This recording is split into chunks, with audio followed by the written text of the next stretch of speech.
네, 농협 5급 준비하고 계신 여러분, NCS 의사소통 능력 설명을 맡은 김정재라고 합니다. 만나서 반갑습니다. 자, 맨 처음 이제 의사소통 능력의 출제 경향 분석을 먼저 풀어보도록 하겠습니다. 1번 문제 보시면 신구 조문 대비표가 나와 있어요. 법률형 지문을 보시고 현행과 개정안이 어떤 차이점이 있는지를 보시면 좋을 것 같습니다. 차이점 위주로 비교 대조의 관점으로 글을 읽어주시면 더 좋을 것 같은데요. 일단 한번 지문을 한번 분석해 보도록 하겠습니다. 11조는 이런 조항을 보실 때는 이 조항의 이름을 염두에 두시고 표현하시면 좋습니다. 그래서 조항 3개가 나왔는데 3개의 주요 사항을 한번 살펴보면 하나는 할부 구입에 관련된 사항이고요. 1에서 6항까지는 생략이 되고 그 다음에 7항이 새로 삽입이 됐습니다.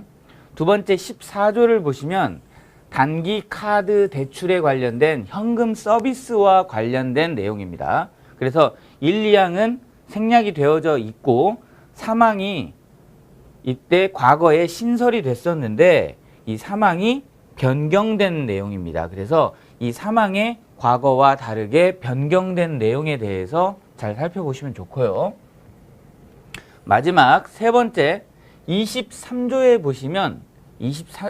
보시면 장기 카드 대출, 카드론이라고 보통 하는데 장기 카드 대출 금리 요구권에 관련된 내용이 나옵니다. 그러면 이 조항도 1항과 2항으로 나뉘어져서 변경되었습니다. 그래서 이렇게 크게 제목 위주로 살펴보시면 나중에 문제가 나왔을 때 할부 구입에 관련된 사항이면 이쪽 조항을 보시고요. 그 다음에 현금 서비스와 관련된 사항이면 이쪽을 보시고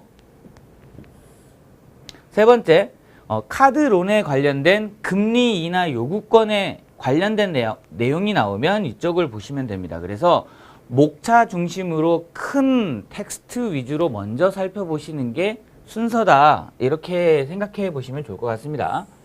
자, 그 다음 내용은 개별적인 법률 조항을 해석하실 때 주의해야 될 점 위주로 한번 살펴보도록 할게요. 할부 구입에 관련된 7항을 보시면 11조 7항을 보시면 카드사는 할부거래법이 적용되지 않거나 할부거래법이 적용되더라도 동법상 철회항변권이 적용되지 않는 경우를 회원이 알 수 있도록, 그러니까 철회하거나 항변을 할 때 고객에게 알려줘야 한다. 그래서 휴대폰 메시지로 그에 관련된 유의사항을 안내해야 합니다. 이렇게 안내와 관련된 사항이 신설이 됐습니다. 그래서 안내해야 되는 내용이에요. 그런데 여기 보면 제외사항 있죠. 그 다음에 다만이라는 말들이 있죠. 그래서 이 경우에는 적용이 되지 않는 사항이 나타나 있으니까 대부분의 경우에는 이처럼 안내해야 합니다. 법상 철회 항변권에 대해서. 그 다음에 4개월 미만의 거래와 자동차, 백화점 등에서의 거래는 제외합니다. 그랬으니까 안내하지 않아도 괜찮습니다. 자, 다만 회원이 안내를 명시적으로 거절한 경우에는 안내하지 않아도 좋습니다. 이런 말이죠. 그래서 자, 요약해 보겠습니다. 7항은 할부 구입에 대해서 철회 항변권이 적용되지 않는 경우를 회원에게 안내해야 합니다. 라고 했는데 그때 4개월 미만 거래와 이와 같은 거래는 적용되지 않습니다. 다만 회원이 거절하면 또한 그렇습니다. 이렇게 읽어주시면 됩니다. 자, 그 다음에 14조 한번 볼게요. 14조 원래 3항이 카드사는 11조 6항과 같은 사유로 원래 있었는데 없어졌어요. 그래서 무슨 사유인지 정확하게 모릅니다. 11조 6항과 같은 사유로 단기 카드 대출 수수료율을 인상할 수 있습니다. 현금 서비스 수수료율을 인상할 수 있습니다라는 조항이 현금 서비스 수수료율을 인상할 수 있으며 현금 서비스도 23조에서 규정한 장기 카드 대출, 카드론의 금리 요구권과 같이 단기 카드 대출 현금 서비스도 금리 인하를 요구할 수 있습니다. 그러니까 이 말은 무슨 말이냐면 원래 사람들이 자기 금리에 영향을 미치는 소득 수준이나 재산 수준이 오르면 자기가 받았던 금리에서 그 부분, 신용에 관련된 부분만 금리를 인하해달라고 요구할 수 있었는데 그 이전에는 장기 카드론에 대해서만 가능했지만 현금 서비스도 가능합니다. 라는 새로운 조항입니다. 세 번째, 23조 보시면 장기 카드 대출, 카드론 금리 요구권에 대해서 신용등급 등의 개선, 현저한 변경이 있다고 요구하는 경우 합리적인 근거를 서면으로 제시하고 금리 변경을 요구할 수 있습니다. 그러니까 종이로요. 서면으로 요구하면 상당한 이유가 있으면 반영되겠죠. 1항 보시면 회원은 신용 상태가 호전된 경우 서면뿐만 아니라 전화, 인터넷 등을 통해서 금리 요구를 할 수 있습니다. 그러니까 형식 있죠. 형식이 변경됩니다. 이런 말이에요. 두 번째, 회원이 대출금리 인하를 요구하는 경우 자체 심사를 거쳐 10영업일 이내, 이 10영업일 이내라는 말은 무슨 말이냐면 원래 날짜는 1일부터 10일까지 있다고 가정을 하게 되면 그 중에 영업을 하지 않는 토요일, 일요일이 있을 수 있잖아요. 그러면 그 날짜는 10일이 지났어도 그 기간에 토요일, 일요일이 끼어 있으면 영업일은 8영업일이 됩니다. 그러니까 영업하는 걸 기준으로 영업을 10일 했을 때 이런 말이라서 날짜에 해당하는 10일이 지났다라는 표현이 아닙니다. 자, 그래서 10영업일 이내에 회원에게 금리 인하 심사 결과 등을 서면 우편 한 장 넘겨볼게요. 등으로 통보합니다.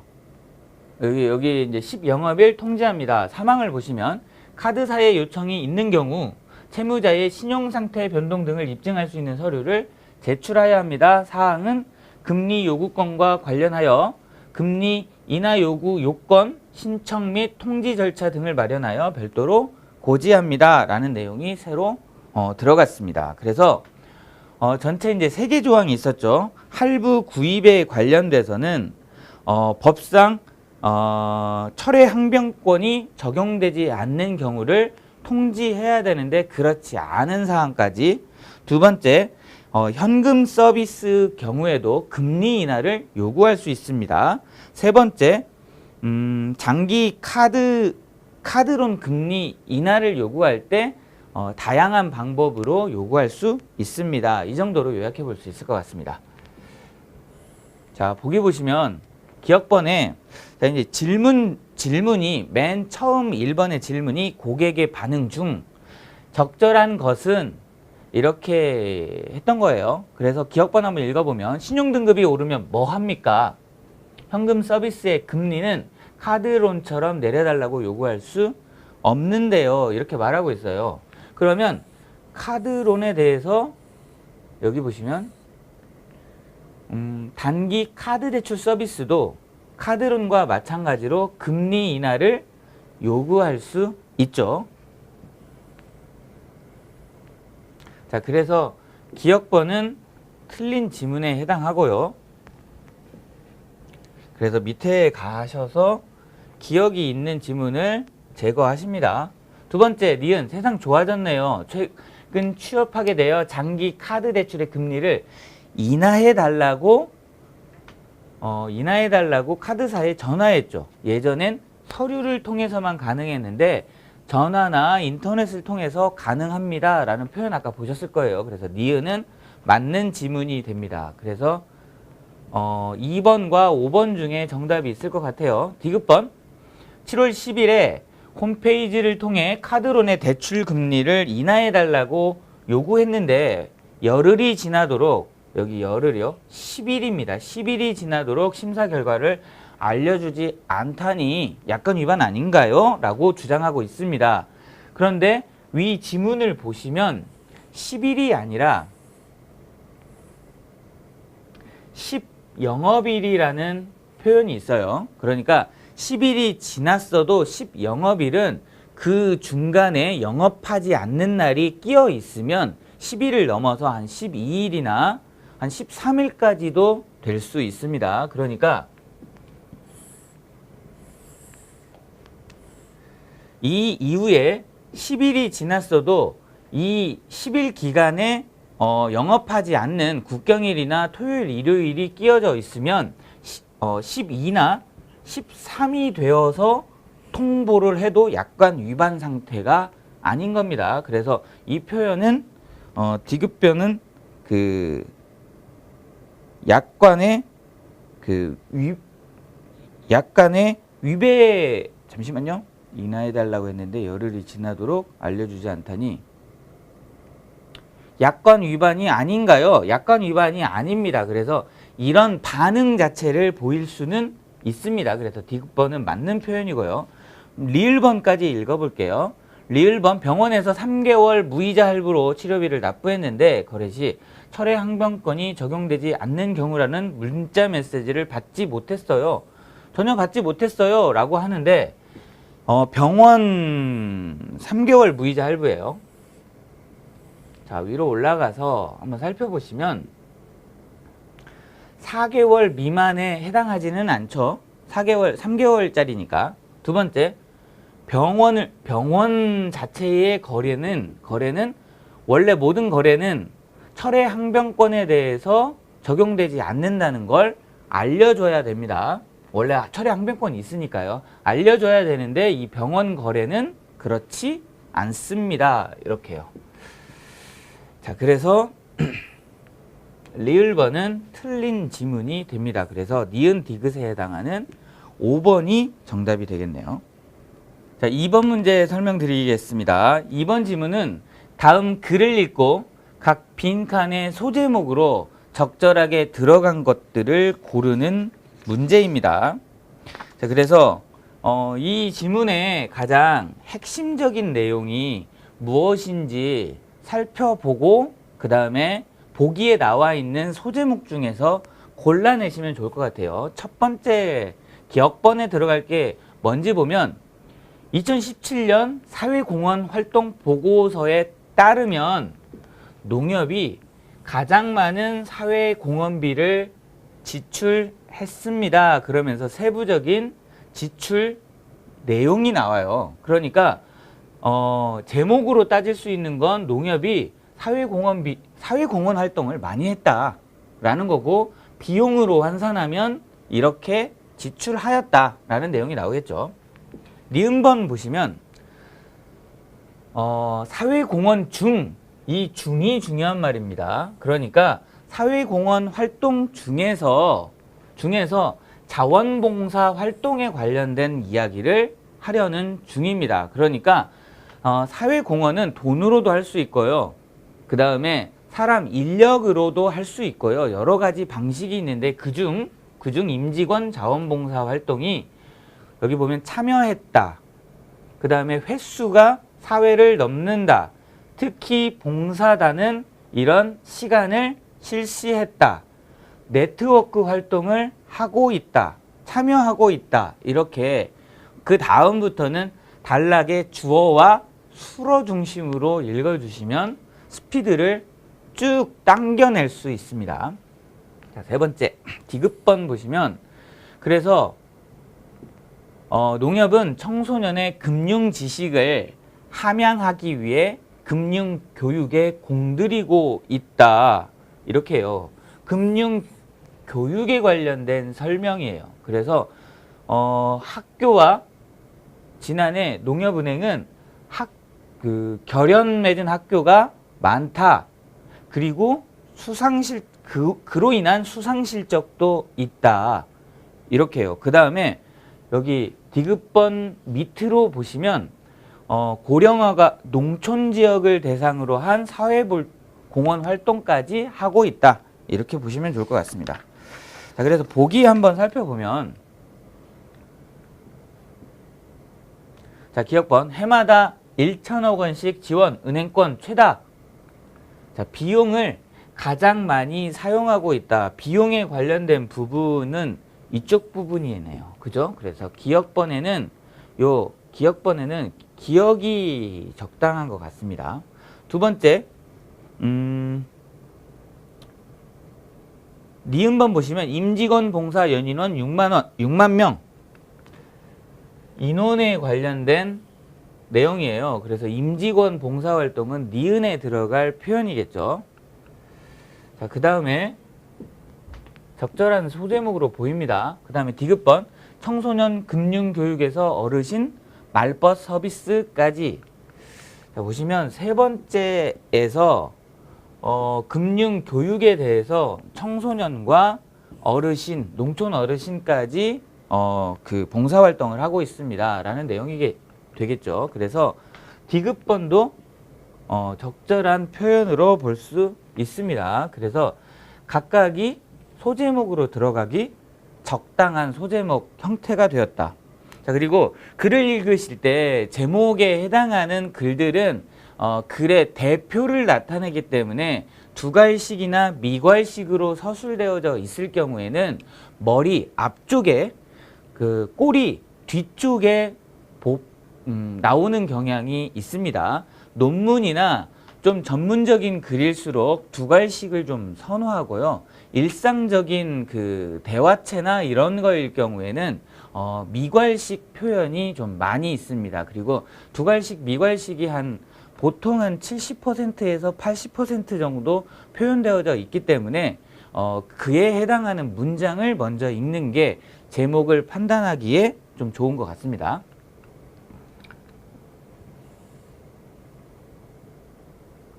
자, 3, 4번은 두 문제 연속된 문제예요. 그래서 두 문제 연속된 문제를 푸실 때 요령이 좀 있어요. 자, 요령에 관련된 걸 먼저 설명하고 해당 지문의 내용을 차후에 그 이후에 살펴보도록 하겠습니다. 자, 3, 4번 보시면 무주택 세대주에게 월세금을 지원하는 상품을 설명한 것이다. 이런 표현이 나와 있죠. 이게 이 전체 글에 관련된 가장 중요한 표현입니다. 그래서 일단 무주택 세대주여야 돼요. 주택이 없어야 되고요. 자기가 세대원이 아니라 세대주여야 됩니다. 그런데 상품을 어디에다가 지원하냐면 월세를 내는 돈에 지원을 하는 겁니다. 전세금도 아니고요. 그 집 소유를 위한 집을 사는데 내는 상품도 아닙니다. 그래서 질문에 답하세요 라고 했으니까 이런 큰 글을 보시면 예를 들면 뭐 이게 주로 보시면 이게 필요 서류 이런 부분들이 내용이 많죠. 그러니까 이 필요 서류 부분을 잘 살펴보셔야 되고요. 두 번째, 계약 안내사항으로 어느 하나에 해당하는 고객에게 대출 신청 대상으로 삼습니다. 저 어느 하나에 해당하는 말이 뭐냐면 영어로는 5어에 해당하는 거예요. 이 1에서 5까지 어디 하나에라도 선정이 되면 이 대출 신청 대상이 포함되는 겁니다. 그래서 일단 은행 문턱이 높잖아요. 그래서 은행은 문턱이 높은 대신에 금리가 굉장히 싸죠. 그런 장점이 있기 때문에 혜택을 주는 대상들을 일부 선정하는 절차입니다. 하나만 보도록 할게요. 취업 준비생에게 월세를 대출해 준다고 합니다. 이게 실제는 아니니까 이렇게 착각하시면 안 됩니다. 실제 취업 준비생에게 이렇게 담보나 신용이나 이런 것들을 확보할 수 없기 때문에 이런 장치들이 실제 존재하지는 않습니다. 자, 일단 지문으로 들어가서 취업 준비생으로 부모와 따로 거주하는 자 또는 독립하려고 하는 자 중, 그러니까 따로 거주해도 되고요. 거주하지 않아도 된다는 얘기예요. 이 지문은 독립하려고 하는 자 중, 이런 사람 중에서 모두, 여기는 모두 충족입니다. 그러니까 이 나 조건은 and 조건이에요. 둘 다 성립해야 만족할 수 있는 조건입니다. 그래서 가를 보시면 대출 신청일 현재 만 35세 이하 35세까지 포함입니다. 포함된 무소득자이고 소득이 있으면 안 되네요. 그죠? 소득이 있으면 월세를 지원해 주지 않습니다. 나를 보시면 부모 소득이 6천만 원 이하인 고객. 부모 소득이 6천만 원, 부모가 그렇게 부자이지 않고 자신은 현재 35세 이하로 소득이 없는 사람에 대해서 부모와 같이 거주하거나 부모와 따로 거주하거나 같이 거주하는 사람 중에서 독립하려고, 이게 증명하기가 거의 힘들기 때문에 둘 다 해당할 것 같습니다. 그런 대상을 대출 신청 대상으로 삼습니다. 자, 그 다음에 이런 계약 안내사항이 있는 상태에서 일단 질문에서 요구한 질문을 먼저 살펴보시고, 해당 지문에 굉장히 지문이 길죠. 길기 때문에 주요한 내용은 살펴보더라도 선택적 글읽기가 가능할 수 있기 때문에 지문을 먼저 보시고 문제를 먼저 보시고 지문을 선택적으로 읽어보는 것도 일종의 하나의 방법이 될 수 있을 것 같습니다.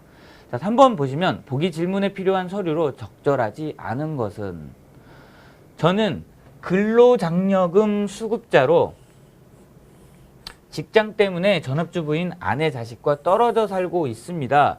서류는 무엇인가요? 그래서 자기 조건은 근로장려 수급자이고요. 직장에 근무하는데 가족과 지금 떨어져 살고 있습니다. 제출해야 되는 서류는 무엇입니까? 이렇게 물어보고 있죠. 자, 지금 이 문제를 풀지는 않을 텐데 보시면 여기 서류 부분에 관련된 이 필수 서류와, 예를 들면 주민등록증, 임대차 계약서, 그 다음에 등기부입니다. 등기부. 그 다음에 주민등록 등본, 뭐 이런 필수 서류를 제출하고요. 그 다음에 여기 이 중 하나 이렇게 표현이 되어 있죠. 그 중에 근로장려 수급자에 관련된 부분을 살펴보시면 됩니다. 두 번째, 여기 추가 서류에 해당하는 부분을 필수 서류와 추가 서류로 나뉘는데, 추가 서류가 됐을 때 여기에 해당하는지 여부도 살펴보셔야 합니다. 자, 그 다음에 4번 문제 한번 보시면, 자, 대출 신청 대상자로 적절한 경우를 보기에서 모두 고르면 이랬죠. 그래서 기억부터 예를 들면 하나만 살펴볼게요. 만 22세 미혼 세대주로 3년째 모친을 부양하고 있는 희망키움 통장 가입자 이랬어요. 그러면 이 기역, 니은, 디귿, 리을에 해당하는 부분을 읽으시고 저 위쪽에 대출 신청 대상자 중에 어느 항목에 1, 2, 3, 4, 5에 해당하는 어느 항목에 해당하는지 살펴보고 적용을 하시면 될 것 같습니다. 자, 이제 3번 문제 한번 풀어보도록 할게요. 3번 문제, 필요한 서류로, 그러니까 서류가 가장 중요한 말이에요. 근데 서류인데 근로장려 수급자로 가족과 떨어져 살고 있습니다. 제가 제출해야 할 서류는 무엇인가요? 이렇게 물어봤는데 그 서류로 적절하지 않은 겁니다. 그러니까 가족관계 증명서, 배우자 소득입증 서류, 확정일자부, 월세 계약서, 주거급여 비수급자 확인서, 근로장려급 수급 사실증명원. 자, 올라가 볼게요. 자, 가족관계 증명서. 이제 가족관계 증명서와 여기 이제 표현이 달라진 건데, 원래 이제 주민등록 등본 이렇게 표현했습니다. 그런데 이 표현이 가족관계 그 표현으로 바뀌었기 때문에 이 표현과 그 표현은 가족관계 증명서는 그거와 관련된 표현이다. 이렇게 좀 이해해 주시면 좋을 것 같고요. 두 번째, 확정일자부 월세 계약서 여기 있죠. 자, 세 번째, 주거급여 비수급자 확인서 여기에 있습니다. 필수 서류예요. 그 다음에 근로장려 수급자는 근로자녀 장려금 수급사실 증명원 여기 있습니다. 그리고 이제 추가 서류에 해당하는지 여기 보면 배우자 분리 세대의 경우 가족관계 증명서가 있네요. 그러니까 요거와 좀 다른 내용인가 봅니다. 가족관계 증명서는 배우자 분리 세대의 경우에 가족관계 증명서를 떼어냅니다. 그래서 3번 다시 돌아가 보면 배우자의 소득 입증 서류는 어디에도 존재하지 않습니다. 이렇게 확인해 보시면 좋을 것 같고요. 자, 4번 하나씩 살펴보도록 하겠습니다. 기억번 미혼 세대주 22세 미혼 세대주 3년째 모친 부양 희망 키움 통장 가입자라고 했어요. 그래서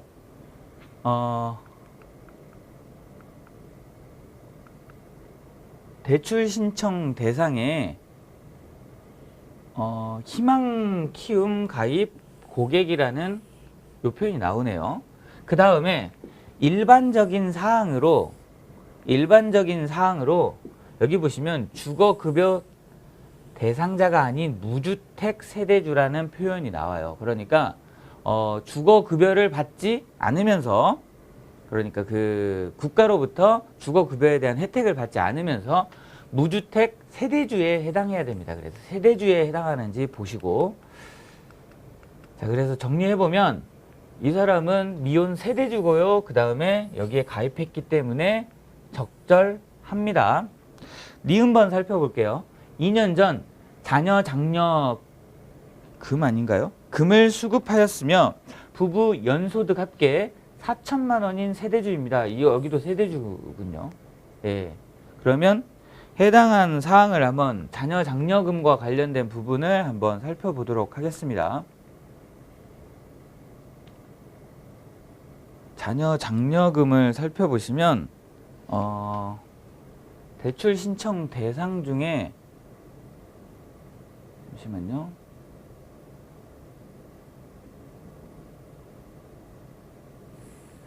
자, 대출 신청 중에 보시면 여긴 취업 준비생이고요. 여긴 희망이고요. 그 다음에 여기 있네요. 사망에 있습니다.